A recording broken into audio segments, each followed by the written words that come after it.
we all know, liver diseases are concerned basically with the liver and the gallbladder and certain organs associated with liver and gallbladder, though typically we shall discuss today the major diseases associated with the structure and the functioning of the liver. I hope you must be remembering that liver is the most important organ of our body. It weighs about 1500 grams, and its structure, as you can see in the slide, its structure has a right lobe and a left lobe, you can see here, and the liver is supplied with blood through a portal vein, through the hepatic artery and a portal vein. Our liver performs almost 500 functions, and therefore the liver is often called the powerhouse of human body.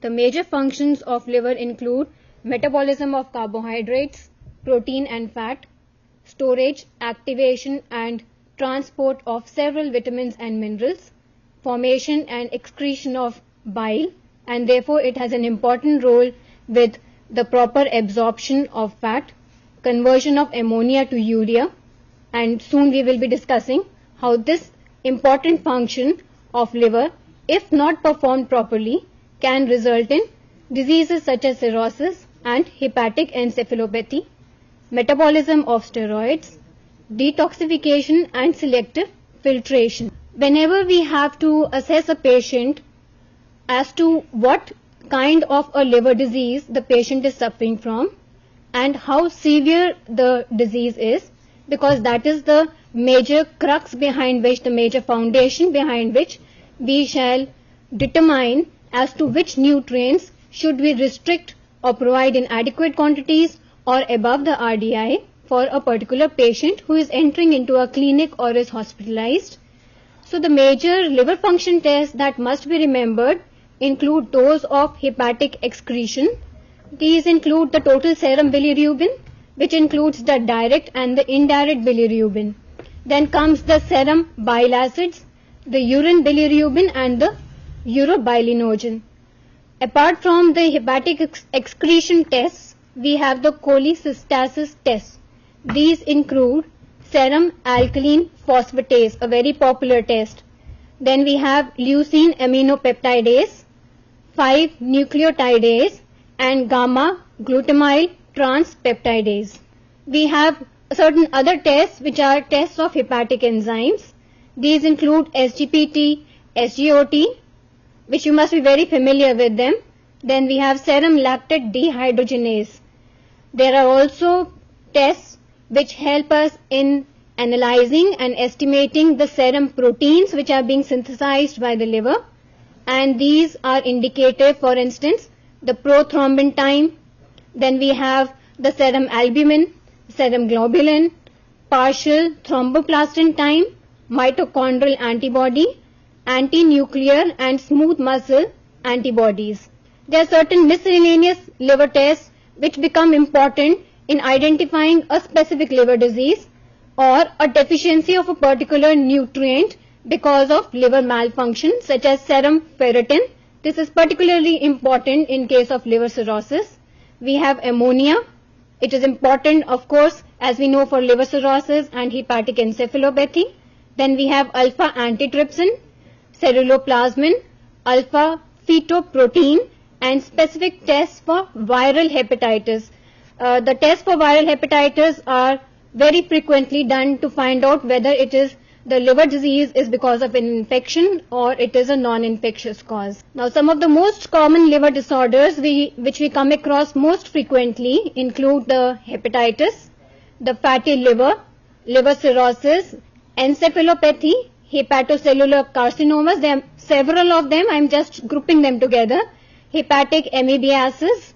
Then we have cholestatic liver diseases, vascular disorders of liver, Ray's syndrome, hemochromatosis, Wilson's disease, alpha antitrypsin deficiency. Now these last three ones, hemochromatosis, Wilson's and alpha antitrypsin deficiency, these three are inherited, autoimmune in disorder. Then liver diseases may not always be alone. They may occur because of a complication to certain other disorders occurring in our body, such as the rheumatoid arthritis, polymegalia, polyarteritis, Down syndrome, jejunal bypass, steatohepatitis, which is often caused by common diseases or disorders of human body, such as obesity, diabetes, or when the patient is put for long term on parenteral nutrition. Today we shall be discussing three major diseases. These include hepatitis, cirrhosis, and hepatic encephalopathy, which are part of your major part of your syllabi. Hepatitis, as we all know, the most common liver disorder, is an inflammation of the liver characterized by diffuse or patchy necrosis. Major causes are specific hepatitis virus, alcohol, and drugs. Less common causes include other viral infections, and it could be because of leptospirosis. It may also be chronic or autoimmune in nature. Now, hepatitis can be of several types, but we majorly classify them or categorize them into acute hepatitis and chronic hepatitis. What generally or how can we define acute hepatitis? It is diffuse liver inflammation which is caused by specific hepatotropic viruses that have diverse modes of transmission and epidemiologies. I think you must be very much aware of hepatitis A and hepatitis B. It may occasionally progress to acute hepatic failure. The major symptoms include, we can divide them into majorly into four phases. The prodromal phase, which initiates or remains for about 1 to 2 days, maximum till 3 days. This is fever, arthalgia, arthritis rash, and angioedema, the beginning of the abnormalities in the human body. Then comes the pre-icteric phase. This includes general malaise, fatigue, myalgia, anorexia, nausea, vomiting, dysgeusia, dysomia, that is sleeplessness, epigastric pain. Thereafter we have the major disease when the symptoms become very severe, and we call the major symptom as jaundice. So we need to here remember that jaundice is not a liver disease, but it is a symptom common to almost all liver diseases.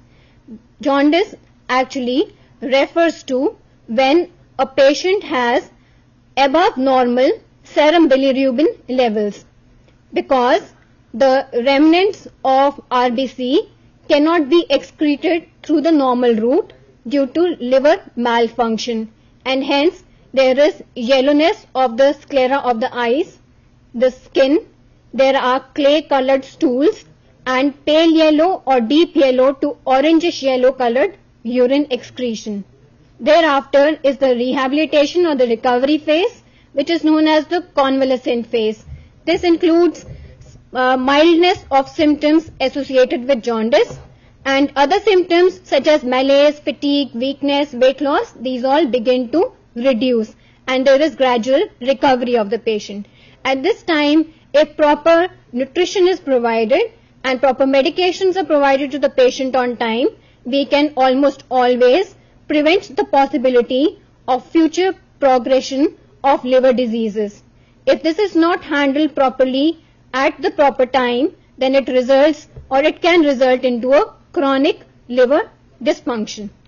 Next we have chronic hepatitis. We call a hepatitis to be chronic in nature when more than 6 months a person is suffering from symptoms associated typically of liver dysfunction.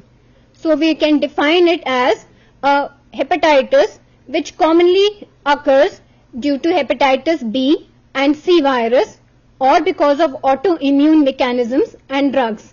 Many patients have no history of acute hepatitis, and the first indication is discovery of asymptomatic aminotransferase elevations. This is important to remember, because when you will see the clinical reports, you will find this level to be elevated. Others may indicate cirrhosis or its complications. Now, chronic hepatitis may occur because of several reasons. Major symptoms will vary according to the cause. Consolidated a few as to what are the major causes of chronic hepatitis. Some are very common, such as malaise, anorexia, fatigue. These will alter or reduce the food intake. Then there will be low-grade fever. This will increase the basal metabolic rate and therefore the energy requirements will begin to increase. Then there will be upper abdominal discomfort. This reduces the food intake and it also affects the digestion and absorption of food. Jaundice may generally be absent. There is elevated aminotransferase. ALT is generally found to be higher than AST. Splenomegaly, spider nevus, palmar erythema, cholestasis and anemia may be found in certain chronic hepatitis.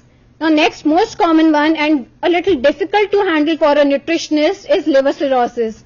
As you can see in this figure, there are two diagrams indicating of the liver. One is of a normal liver structure, another is of a cirrhotic liver, which is very clearly indicating that when the liver becomes inflamed and normal functional hepatic tissues are replaced by non-functional connective tissues, they appear as scar tissues of fibrotic orange colored nodules on the surface of the liver.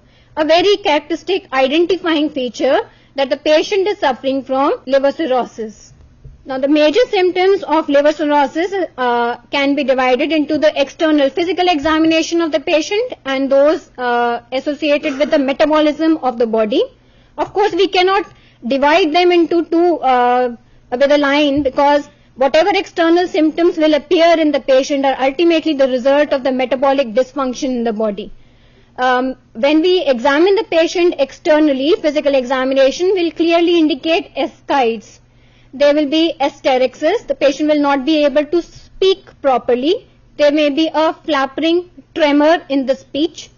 There is alopecia. There is easy bruising on the surface of the skin, caput medusa, edema. Then there is icteric sclera, jaundice, muscle wasting, palmar erythema, spider angioma, testicular atrophy, etc. The internal symptoms include there are fibrotic liver tissues on the surface of the liver which indicate that the liver cells are not functional or less efficiently functional. There is esophageal varicose, portal hypertension.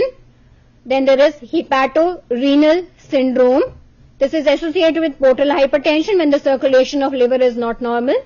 There will be neurological changes, tea-colored urine, clay-colored stools, massive fat malabsorption, that is steatorrhea, glucose alterations, malnutrition, osteopenia. So all these symptoms, if you put them together, are basically neurological, associated with the GI tract and those associated with malnutrition.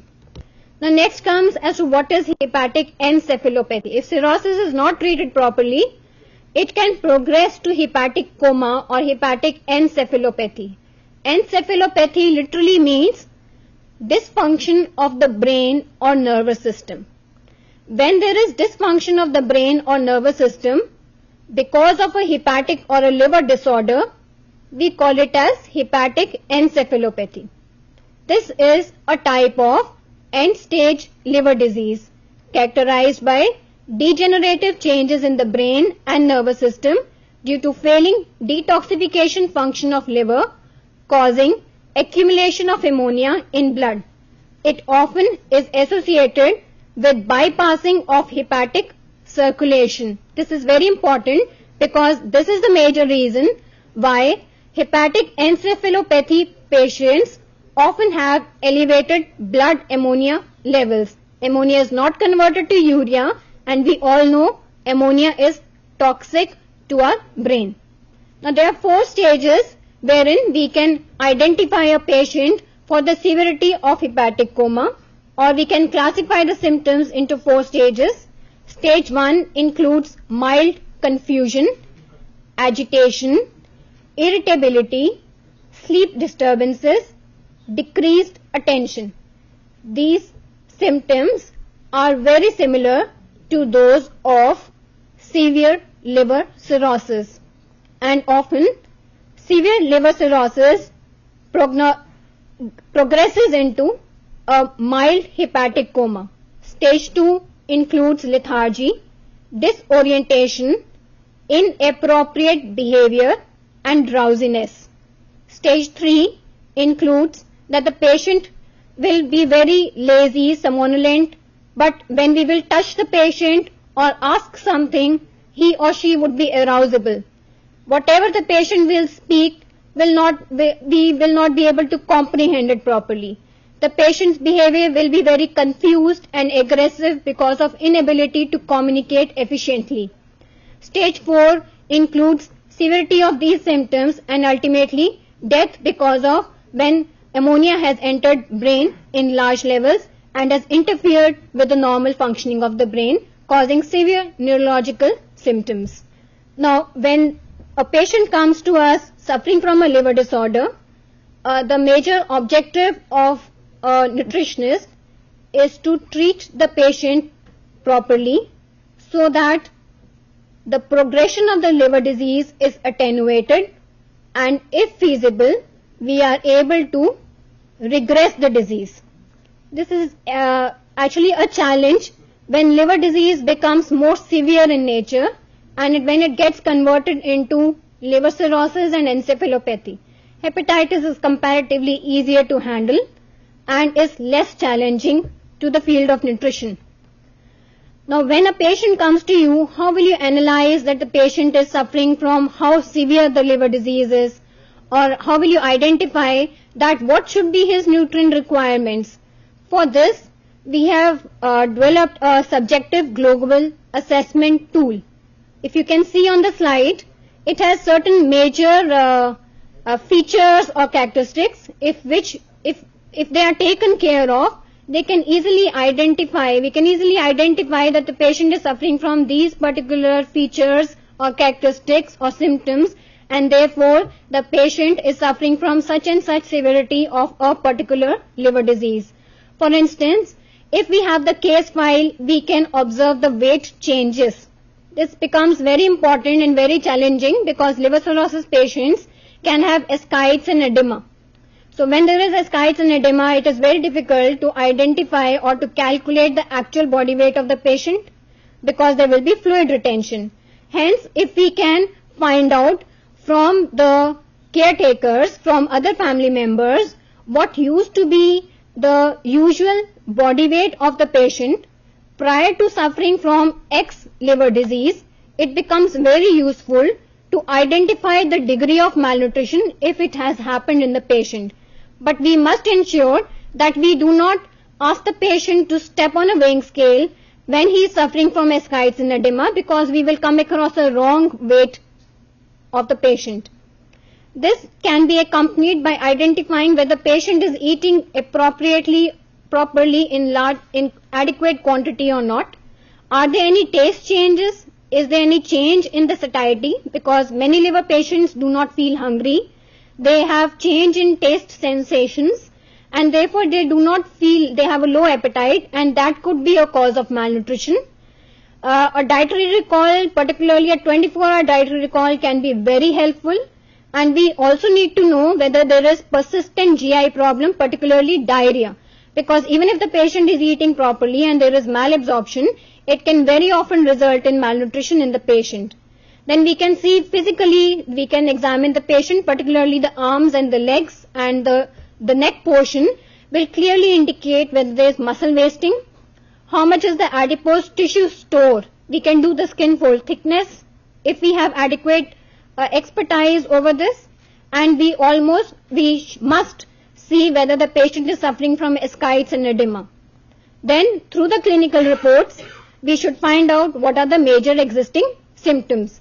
Based on this, we should nutritionally rate the patient into the following 3 categories: whether the patient is well nourished, moderately malnourished, or severely malnourished. Most of the liver patients suffer from malnutrition, though it is of various degrees. So when a patient suffers from malnutrition, It majorly is because of anorexia, maldigestion or malabsorption. Steatorrhea is a major problem. Early satiety, dysgeusia, doesn't feel like eating, doesn't feel the food is palatable. There is nausea, vomiting, altered metabolism, and there are restricted diets, of course, for liver cirrhosis and hepatic coma patients. So what would be the nutrient requirements? This remains a challenge because for every patient it will be different. And we all, as we have always suggested in your course, we should never develop a single diet chart for all the patients. It should be a patient-centered approach. So the nutrient requirements are basically for macronutrients are dependent upon the energy requirements of the patient. All liver patients have elevated resting energy expenditure. That means a high basal metabolic rate, which is directly associated with increased rate of catabolism. That means destruction of the liver cells and other cells of the body. There is repletion of glycogen stores required in order to protect the liver. We need to spare the proteins for regeneration of liver cells and promote weight gain if the patient is malnourished. Otherwise, there are severe complications arising due to ketogenesis. The major part of the energy which is provided to the liver patient is through carbohydrates because that is the safest and the most well absorbed nutrient. But it does not mean that we keep on overfeeding the patient with carbohydrates because we all know that simple carbohydrates would be much easily absorbed by the patient. But at the same time, if we overfeed the patient with carbohydrates, it can result in certain complications. These complications I have enlisted below are basically associated, more commonly seen in liver cirrhosis patients. Contraindications of overfeeding with carbohydrates, especially glucose, would include glucose intolerance because there are alterations in hormones such as insulin, glucagon, cortisol and epinephrine. Hence, if we provide tube feeding to the patient, it is imperative that we provide a mixed formula to the patient. There can be hypoglycemia in acute hepatitis and after alcohol consumption. Hence, this point becomes very important if there is an ambulatory patient and is habitual of consuming alcohol. Another important feature that we must remember is that during liver failure, there is reduced glucose production and peripheral glucose utilization. There is preference for lipids and amino acids as a source of energy. Lipids and amino acids, when they are used as a source of energy, cause serious malfunctioning of the body because lipid malabsorption will cause diarrhea, and amino acids, when they are broken down in the body, will result in elevation of ammonia in case of hepatic coma. Next important nutrient is the protein. Protein requirements have always been challenging and have been subject to massive and intensive research in India and all over the world. It becomes more challenging for advanced liver disease, whereas for ascites we always know that the most important objective is to help the patient in regenerating the lost liver cells. Hence, for hepatitis patient we provide about 1.5 to 2 grams per kg body weight. In cirrhosis, we provide a little lesser amount of protein. Earlier, in liver cirrhosis, protein restriction used to be very severe. But gradually, research has indicated that too much protein restriction results in losses or breakdown of tissue proteins in the body, which can also result in contribution towards the blood ammonia levels. Thus, to maintain nitrogen balance and prevent chances of impending coma, as well as to help the patient in recovering from certain degenerative changes occurring in the body such as sepsis, infection, GI bleeding, anemia, wasting, we need to provide some amount of protein. In hepatic encephalopathy, on the other hand, protein restriction becomes a little more severe This is about 0.5 gram per kg body weight, but we need to adjust for the ascites in edema. Whenever we say per kg body weight, it refers to weight without edema and ascites. The objective behind providing an X amount of protein during hepatic encephalopathy is to control or prevent further elevation of blood ammonia, to meet basal protein requirements, to prevent endogenous protein breakdown, subsequent malnutrition and associated complications. Now, what type of a protein should be provided? When it comes to hepatitis, we can provide high biological value proteins and a variety of proteins. When we say high biological value proteins, so the best one would be egg protein, the reference protein, followed by milk. Then we have good ones such as soya protein, that is soya bean.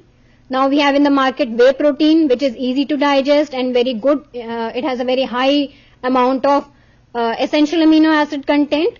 So forth, we can provide a variety, both vegetarian proteins and animal proteins to a patient who is suffering from hepatitis. But when it comes to severe liver cirrhosis and hepatic encephalopathy, then the question arises as to what should be our primary objective.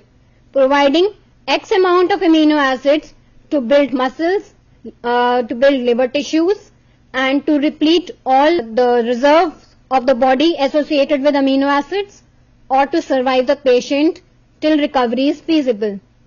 So research has largely been conducted to identify that branch chain amino acids are tolerated much better over aromatic amino acids. Why are branch chain amino acids tolerated better?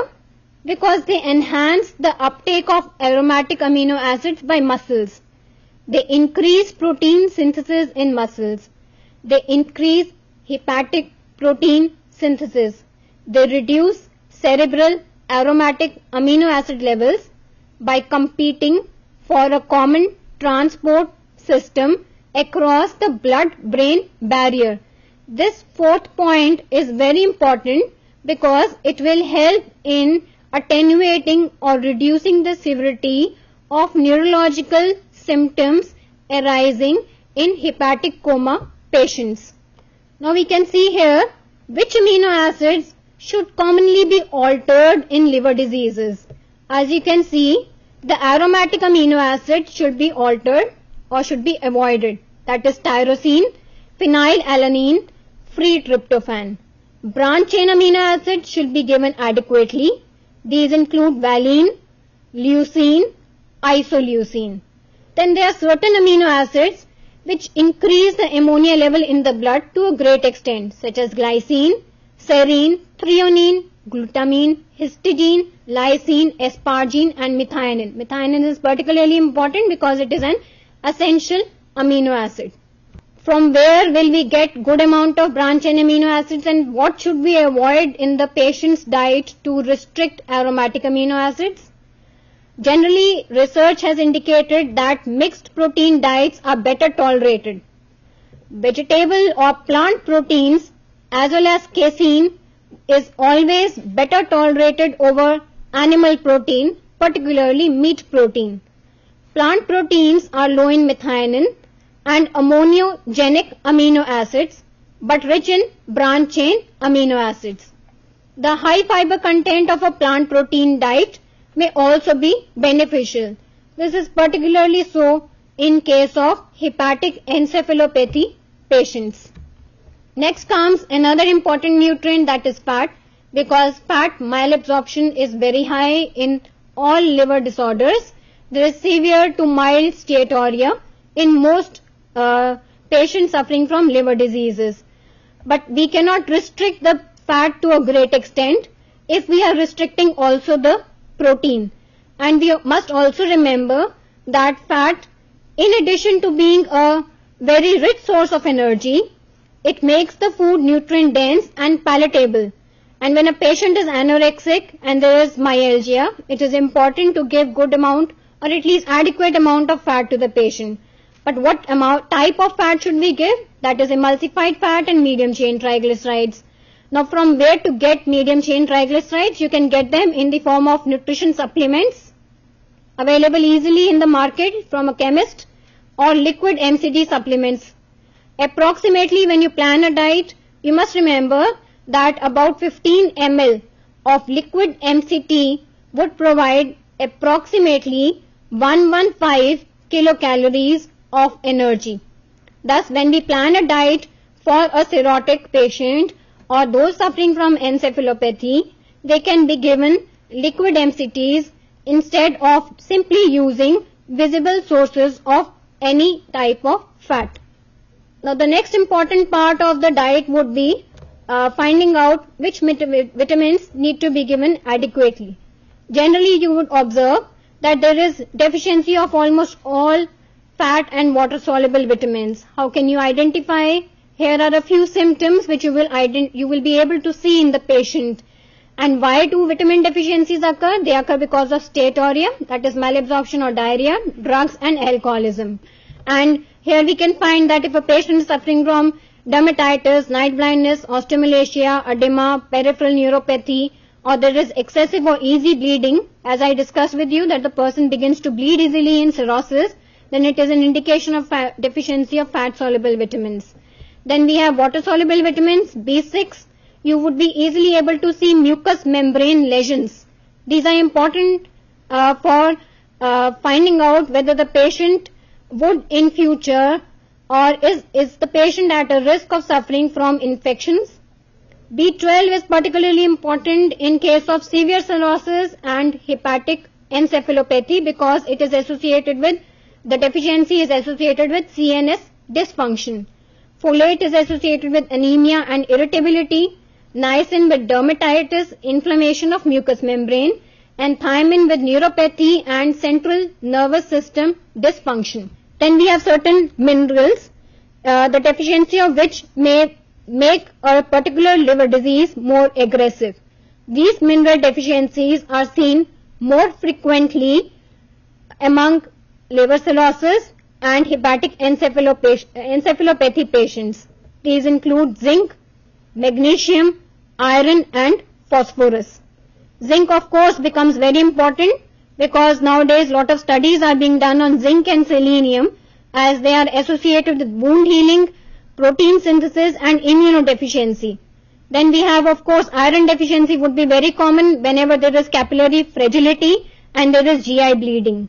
Important electrolytes and fluids are the sodium, potassium, and associated with these two electrolytes is the fluid intake of the patient. Since patients suffering from ascites and edema, therefore it is important that we monitor their serum sodium and potassium levels. Sodium intake can be anything ranging from 500 milligram per day in severely restricted diets to 1.5 to 2 grams per day if the patient is being given diuretics or is able to tolerate diuretics. Diuretics would be given only if the patient is suffering from edema and ascites.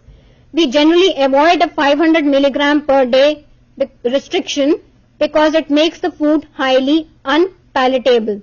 If there is sodium restriction, there would be a need to restrict table and cooking salt, all preserved food, baked products, non-vegetarian food items, egg yolk, certain legumes and certain green leafy vegetables. Fluid intake needs to be monitored carefully and this will depend upon the formula given on the slide, which is directly related to the basal losses and the urine output in previous 24 hours. Actually, from research point of view, it would be much more feasible or accurate to do it from the level of ascites and edema, but practically it is not feasible, therefore I have given this formula today. Now there are certain nutritional factors on which research is being carried out. These include omega-3 fatty acids.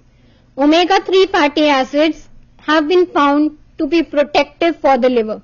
So these can be utilized by the normal population as well as those who have mild liver disease, or when it comes to a situation of choosing an enteral or parenteral nutrition for severe liver disease patients who are non-ambulatory. From where you will get them? Fish, fish oils, flax, flaxseed oil and walnuts. Good thing is that we are finding milk thistle to be protective against liver diseases. It has also been found to be useful in patients who are suffering from mild to moderate liver disorders because milk thistle contains a substance known as silmarin. It stimulates production of antioxidant enzymes and regeneration of new liver cells. Nowadays in India also we are finding research studies being conducted in identifying the effect of probiotics, that means beneficial bacteria or other microorganisms which can help in protecting or alleviating or reducing the severity of symptoms associated with diarrhea, that is steatorrhea of liver diseases. Now, how will you provide the food to the patient? It depends upon the condition of the patient. Oral feeding is the best. Next we have enteral. It can be given alone or it can be combined with oral. There are certain studies which have indicated that nocturnal feeding of enteral tube feeding has been found to be much more beneficial in improving the nutritional status of the patient. How can we assess? The PUC score is the best one. The parenteral nutrition is opted the least because it is not good ultimately for the small intestine, and the in parenteral nutrition generally is opted for hepatic encephalopathy or end-stage liver disease patients. We must always remember that parenteral nutrition should not be an option of choice. It should be only given when the patient cannot tolerate whatsoever enteral nutrition because it is not friendly to the gastrointestinal tract, and whatever we may do, parenteral nutrition is hardly ever as nutritionally balanced as can be enteral, and to go backward, the best would be oral feeding, that is using natural foodstuffs. So I hope this particular briefing on liver diseases would be useful to you in planning practical diets for the patient, but please remember that these are only the principles of dietary management. You cannot ever say that what is good for A patient would always prove to be good for B patient. That is, if you have planned a diet for a particular patient of a particular gender, height, weight or X severity of diseases, it may not always prove to be beneficial to another patient because parameters begin to change for every patient differently. So have a patient-centered approach whenever you are planning a diet. Good luck. Thank you.